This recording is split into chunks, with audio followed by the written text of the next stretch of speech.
Well, there it is. Here we So, go. Tomye, why did the Scarecrow win an award? What's this joke, ALANNIS? What have you prepared? Because he was outstanding in his field. Oh no. That's And all on that that one is. Oh no. Oh wait, one more question. What killed the dinosaurs? I don't know what killed the dinosaurs, man. The Ice Age! And we're talking about The Last of Us Episode 4 on TELEVERSE Reviews. That was a deep cut, man.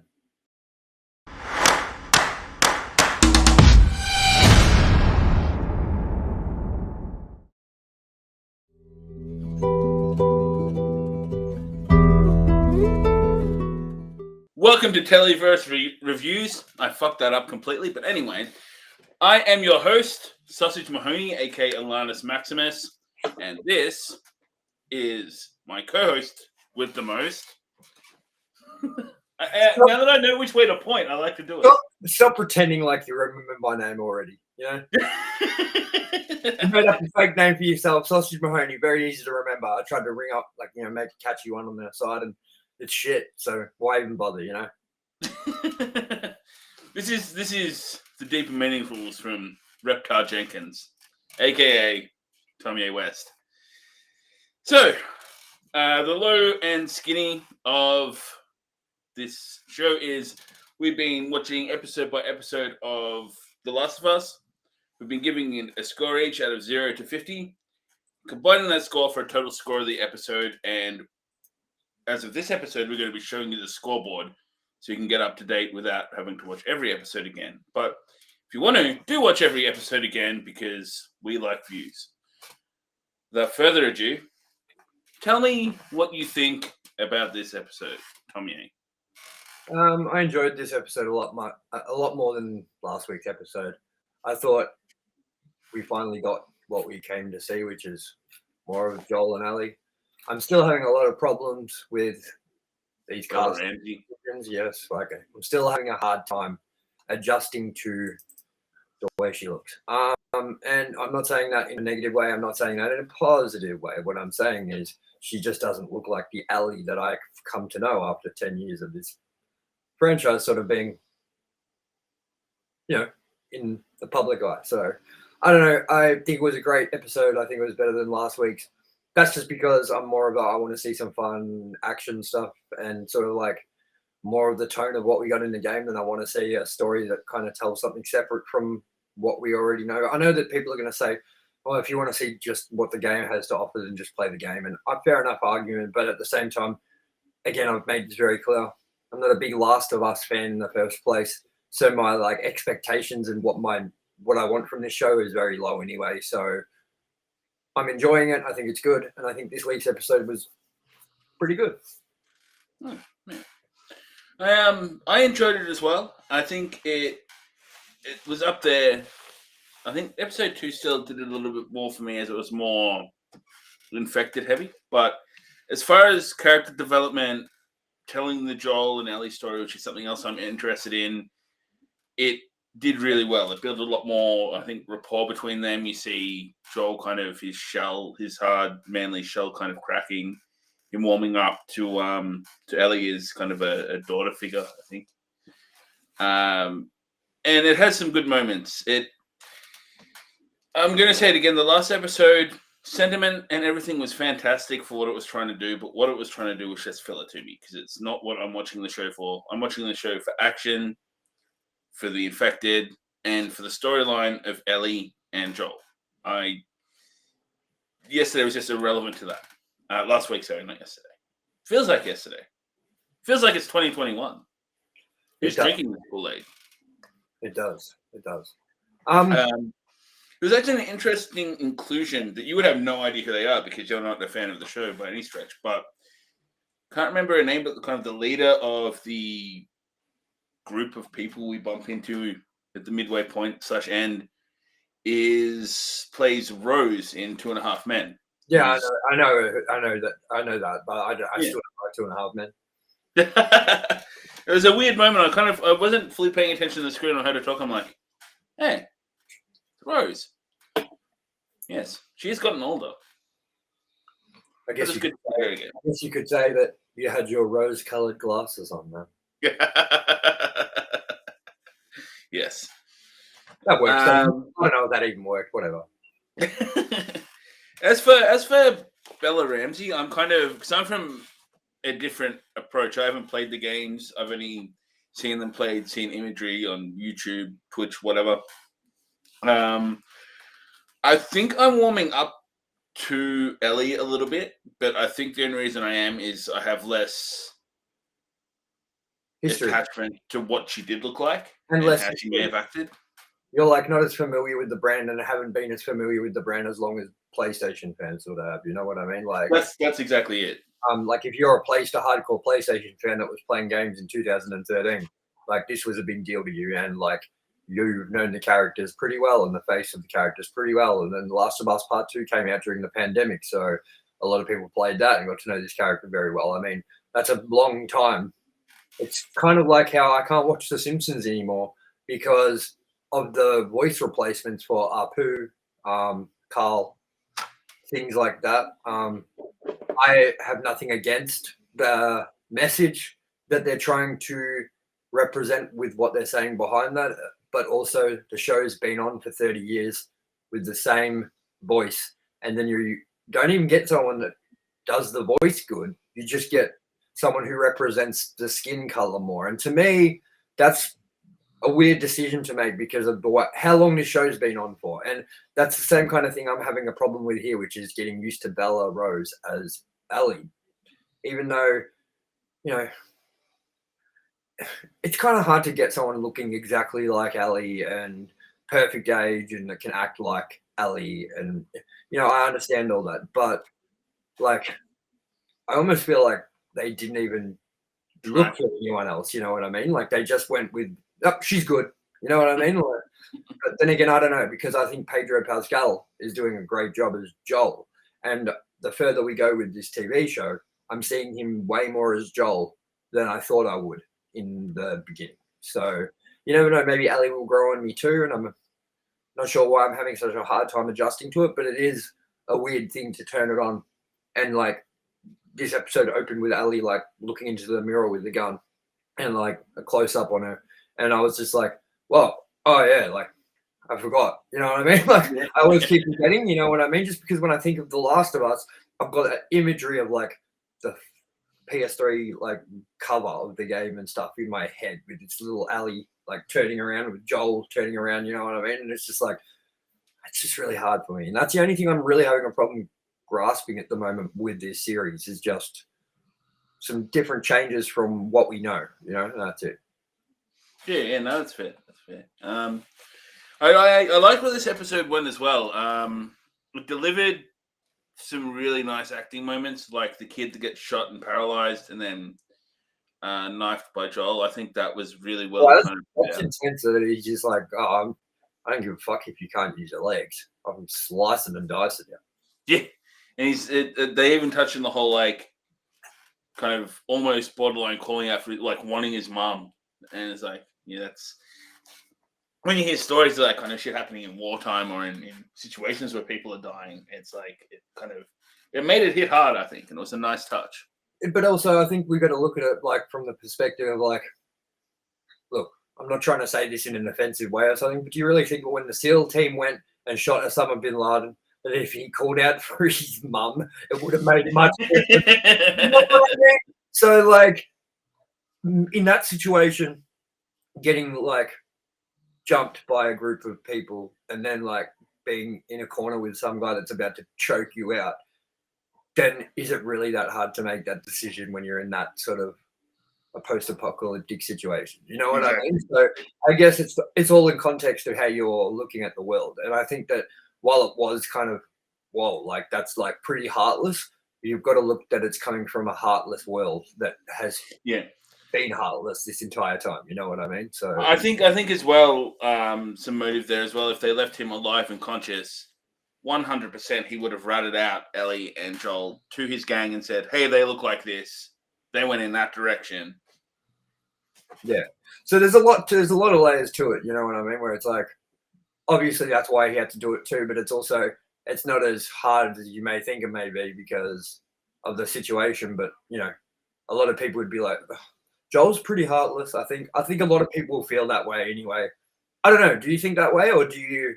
No, I agree with you. I think it's a very dog eat dog world they're in, and it would have put them in way more of a risky position, leaving him alive. Exactly. So that's why I'm glad you got my Osama bin Laden analogy. You know what I mean? Because I was just trying to think of like fucked up people in history, and I was like, I don't want to push like too far. And I think that everyone that could agree with Osama bin Laden, you can make jokes about Osama bin Laden. Let's not fucking get too over the moon about it. You know what I mean? But just like we could say, if you stormed a room with Ezra Miller in it, would you have a problem with stabbing him if he called for his money? I don't know if you could put that on the same level as Osama bin Laden. The top 10 most dangerous terrorists of all time: Saddam Hussein, Adolf Hitler, Osama bin Laden, Ezra Miller. Just a photo of him in the Flash outfit, like. You've been knocked down a peg, Jim Jones. Cancelled.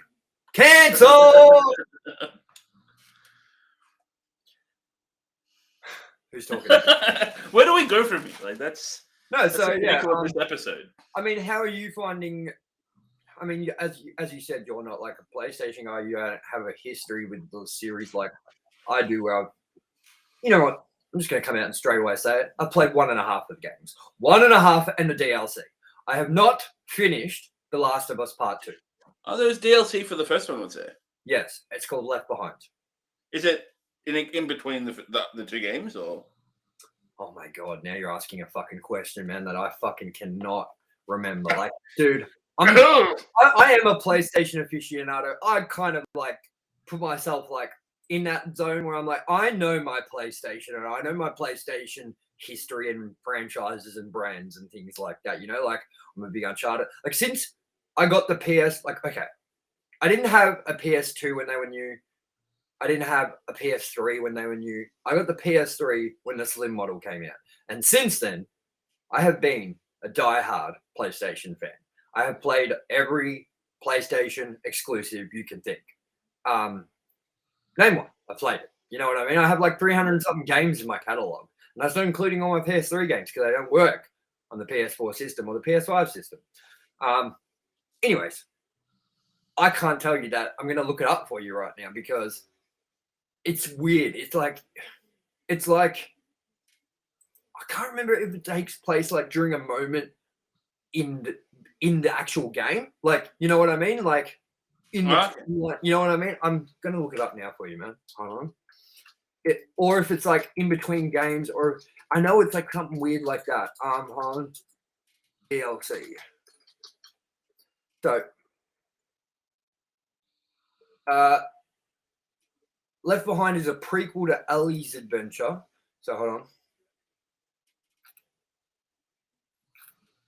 on. 1 second. Oh, come on, man. I just want to know what it's about. Here we go.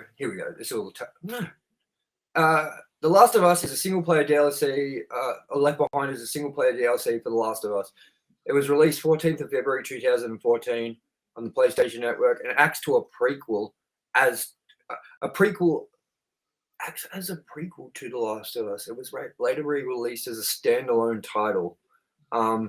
Left Behind tells the story of Ellie and Riley, portrayed by Ashley Johnson and Yan Yi King, respectively. For the entirety of the DLC, the player controls Ellie. In September 2022, Naughty Dog and whatever. So yeah, you control Ellie in it and stuff like that, rather than Joel, and that's the first time you kind of got to play as Ellie. But I can't exactly tell you how it went. I didn't think it was a prequel to it, but whatever, whatever. I've been proven wrong. I'm not a PlayStation aficionado. I am a poser. I get it.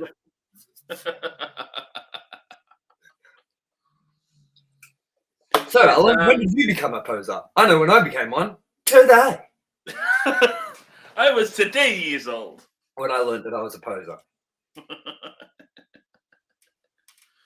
You learn so much about yourself being a podcaster, don't Yeah, but I'm a fucking asshole. you? Named the Uh, Reptile Jenkins. and another thing as well, because I have no idea, but I get the feeling that the characters we see at the end of the episode that I think have escaped from the group of people and they're hunting, they're going to have some kind of importance and had some kind of importance in the game.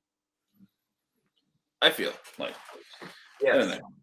And again, look, I said I'm not the biggest Last of Us fan. I've played it. Yeah. The Last of Us Part 2. I didn't finish it. But look, I can't remember what happened in The Last of Us Part 1, except for the opening 20 minutes and the ending. And maybe some parts in the middle. I don't know. I feel as well if it's only 7 episodes long, they're also there's a lot I feel they're going to have to cram into 3 episodes. Oh, it definitely ain't finishing where the game ends. There's no fucking way. Like, if they do, I don't know what they're going to do for the next. As we know, what they're going to do 10 seasons. You know, like as many years as they can do this for. So I think they're definitely not matching game for series in this length. I think this was premeditated as well because they know that it's so long before the next game comes out, so they're buying some time there. What do you think of the cliffhanger we were left on this one? Interesting. It actually compelled me to watch a little more, unlike the last episode. I think it's probably the biggest kind of intriguing cliffhanger of the series so far. Like To me, episode 1, classic like Breaking Bad feeling. Yeah, cliffhanger. You know what I mean? but you can kind of already piece together that these two people are going to be right. Is Jesse Pinkman really going to shoot the scientist guy, or is he not? Yeah. But they're going to work together because they're trying to get away. The other people are being hunted. I can't see that they'll fight. It's just funny because I have no memory of the game, so I couldn't tell you what this means at all. Like, I can't remember if the kid is a bad kid or if he is a good kid. I can't tell you. Yeah, he is a kid. Yes, that is in fact a real fact. I can confirm that they are adolescent. I can confirm this is a review for The Last of Us, and we're not just yanking your chain, you know? I can confirm the sky is blue. Okay. On that note, what are we doing? You know, what are we doing here? I think at that point we should begin the wrap up, and I'll say, what is your score? 44, Alanis. 44. That is the highest ranking for you so far. Yeah, I felt generous today. I'm guessing I'm going to say it's because it was very Ellie Joel focused, and I think there was the most development between those two kind of exclusively as characters. Is probably why you liked it so much. Yeah, I was kind of interested too when he started like I think it caught me more when even just from the start when she's like, do we really have to stop once every hour? And he's like, gas like, you know, breaks up over time.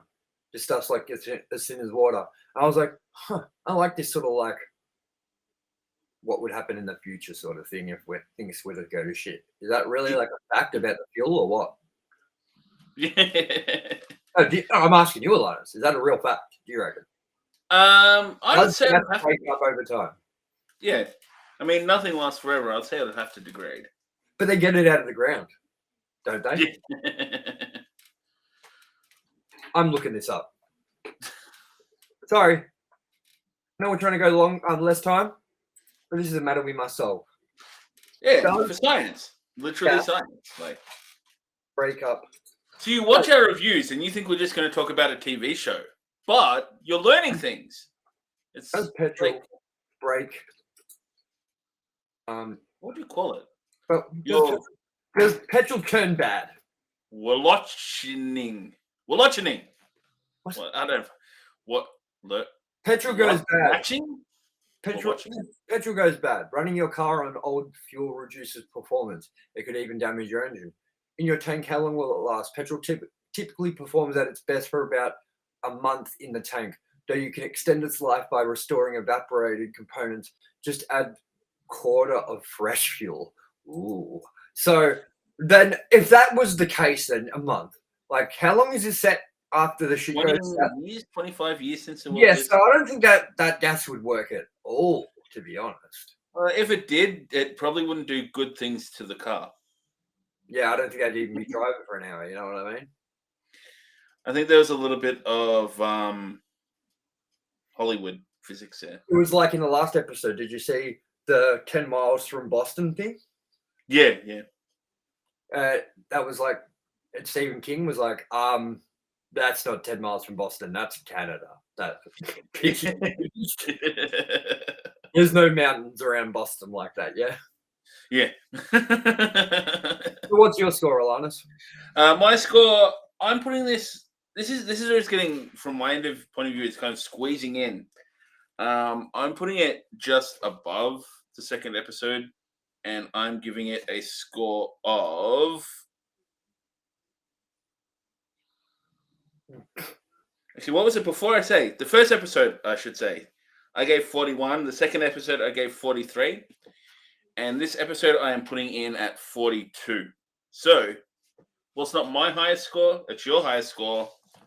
And by the scores combined, it is at the top of the scoreboard, which we'll bring up on screen now. So we have episode 4. I'm working on it. Give me a second. I thought we were doing it in post. See, we talk these things out like professionals. Oh, there we are. Scoreboard. There we are. Terrible, but, you know. So, you know what? People in the edit, once this is finished, the people that are seeing this aren't actually seeing the real scoreboard, because we're going to have to make this like less fucking pixelated. What the fuck is going on? We're going to chuck one into the edit. This is what happens when you rush things. Yeah. But you guys won't know, because you're looking at our fanciest scoreboard that I'm going to make. But we've got episode 4 at 86, episode 2, 85, episode 1 at 81, and episode 3, the much-loved filler, at 64. And believe us when we say it is simply because of the reasons we said. No other reason. Don't look deep into it. Look, and I know you don't watch much anime, but neither do I. But there's always filler, and that's what this was to me. Like, filler. I definitely don't watch a lot of anime. You can say I'm surprised you do, man. Anime ruined your fucking cartoon mornings, you know? Morning cartoons. Exactly. And that's why I hate Pokemon. Well, not hate Pokemon, but don't care for Pokemon. You're on the wrong side of history on this one. I hope you can hear me, Pikachu. X-Men is, let's just say, objectively worse. Like, I don't know, man. Until I see X-Men make a really, really, really good X-Men movie, they got nothing on Pokemon, bro. And people are like, there was a good X-Men movie. No. That was 20 years ago. Let's talk about one in the last fucking 10 years. All right, continue on. Yes. But yeah, that is where we are at with the scores. And ALANNIS, by the way, ALANNIS thought there was fucking like 12 more episodes left. Yeah, I thought it was 8 or 10, but there's only 3, so yeah, 7 episodes. Partially because of where the story's going as well, because it hasn't really moved, and I was expecting it to end at the end where the game ends. So I'm like, that's what I'm thinking. I'm thinking the like next 3 episodes have got to like surely like get really like fast paced and sort of really action driven. Yeah, like. You hope so. What's your like prediction for how the rest of the season is going to go? Do you think it's going to be the similar pace, or do you think it's going to speed up or slow down? I think it's going to have to. I think we're going to look at progressively longer episodes, and I think there's going to be more in those episodes. I hope. It is HBO though, and they like their drawing things out. So who knows? We'll probably get 5 seasons to tell the story of the first game. Remember HBO's adult channel? It was like, what was it called again? You know what? I know. I'm remembering this right. Yeah. Oh well, fuck it. Fuck it, ALANNIS. Fuck it. All right. Yes. But yeah, stay tuned to us to watch us talk some more shit. We're obviously doing this show week by week. We're doing a review of Viva La Bam season by season. Yeah, I've got that one where I'm working on it. It's coming. Yeah. But we haven't released it yet. It's coming. It's coming. We promise you. It is. And we have Ranked and Reviewed Goes to Hell in the pipeline as well. Working on it. And we're both working on my show, Nerdy by Nature, and Tomye's show. Don't even worry about it, man. But it is a retrospective show, and that is coming too. Yeah, and it's all on screen. It's all on the screen. So we're getting all. We're gonna see. Usually, I'm gonna do them in episodes. So usually, it would have been like a retrospective on Scream 1, and then the next episode would have been a retrospective on Scream 2. And the problem with that is that we don't have much longer till Scream is hitting cinemas, Scream 6. And I don't have 6 weeks to spread these out and release them over. So I'm just going to release it all as one giant retrospective. Yeah. I don't know how good that's going to be. I don't know if I made a good decision or not, but I guess we'll find out at the finish line, you know? It is a decision, and that's what counts. And I fucking made it, so. That's my decision, and I'm sticking by it. But Tom, just like gasoline. But Tomye, you could get more views if you just did it this way. No, I don't want to hear it. Just like closed off to any improvement, you know. And just like gasoline, it might not age well, but might age really well, like in Hollywood. That was a reach.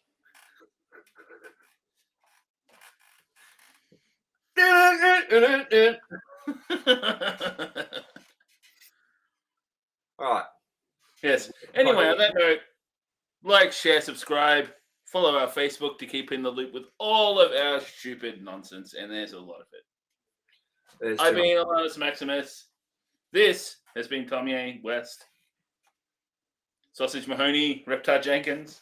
You did that backwards. You just did that, but you went the wrong windows just then. You're like, I'm never going to get used to it. You said your name for me and my name for you. Oh, well. What are we going to do? Good night, guys. Adios, mio!